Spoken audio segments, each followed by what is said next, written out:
Il s'est tenu ce mercredi 18 octobre au fleuve Congo tel de Kinshasa, le colloque international sur le 30 ans de l'OHADA en Afrique. Une activité qui a connu la participation de plusieurs juristes venus des différents pays africains. C'est beaucoup d'années d'expérience. Comme l'a dit le secrétaire permanent tout à l'heure, nous sommes là pour faire le bilan de ce qui a été fait pendant les 30 années écoulées, mais nous sommes également là pour voir les perspectives d'avenir. Qu'est-ce qui reste à faire, comment on peut le faire, comment on peut améliorer les choses. Voilà l'objectif de ce bilan. Merci.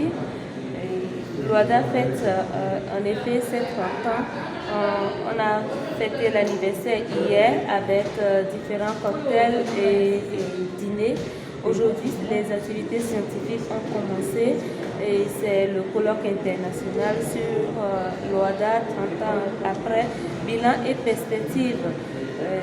Ce qu'on peut retenir de 30 ans après l'OHADA, c'est d'abord les 10 actes uniformes déjà adoptés et entrés en vigueur, et un 11e acte uniforme qui va entrer en vigueur dès janvier 2024. Ce qu'on peut noter, c'est le multilinguisme au niveau de l'OHADA. L'OHADA était parti avec des étapes francophones. Aujourd'hui, on est avec 4 langues. Les tests de l'OHADA paraissent en français, anglais, espagnol et portugais. Ce qu'on peut aussi retenir, c'est la vivacité de ce droit-là au niveau de chaque État membre, au niveau des universitaires, au niveau des avocats et dans la vie pratique, parce qu'on vient de le dire aujourd'hui dans la conférence inaugurale que l'acte uniforme sur les voies de recouvrement fait partie des actes uniformes vraiment utilisés dans l'espace OHADA. Et la présidente de la CCJA nous a rappelé que lorsqu'on prend les 100% des dossiers au niveau de la CCJA, les voies d'exécution peuvent être considérées comme allant jusqu'à 60% des questions élevées au niveau de la Cour commune de justice et d'arbitrage. Donc, c'est vraiment tout ce qui a été fait dans le cadre du droit OHADA qui peut être mis au capital de ce droit-là. Et aujourd'hui, c'est le moment de faire le point de ce qui a été fait et de réfléchir à comment améliorer l'existant. Vous avez par exemple vu, lorsqu'on regarde le bilan de l'ère SUMA, tout ce qui a été fait en termes de formation et les objectifs d'étendre la formation vers plusieurs acteurs du droit des affaires.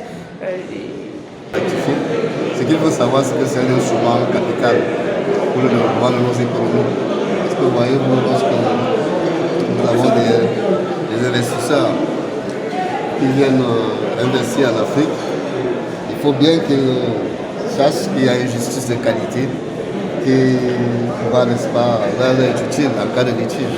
Donc c'est des travaux assez importants qui participent en droite ligne du développement de l'Afrique, qui nous permet d'avoir une justice mieux structurée et qui nous permet de rassurer nos investisseurs simplement.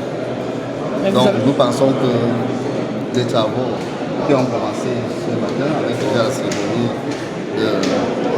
la cérémonie protocolaire vont bien se dérouler et qu'à l'issue de ces travaux, nous pourrons faire le bilan de cette marche et nous pourrons, n'est-ce pas, l'OHADA, c'est une organisation communautaire au niveau d'Afrique pour assurer la modernisation du droit des affaires.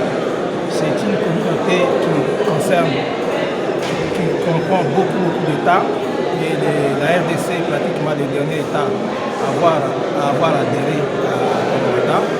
Et 30 ans, c'est quand même beaucoup d'années, c'était important qu'à l'occasion. Nous, la RDC, nous sommes dans l'OHADA depuis 2012-2014, effectivement. Donc ça fait presque une dizaine d'années qu'on est dans l'OHADA. On avance. Nous, on est là plus pour apprendre de l'expérience de ceux qui étaient là. Et avec la RDC, c'est un grand pays par rapport aux autres pays de l'OHADA.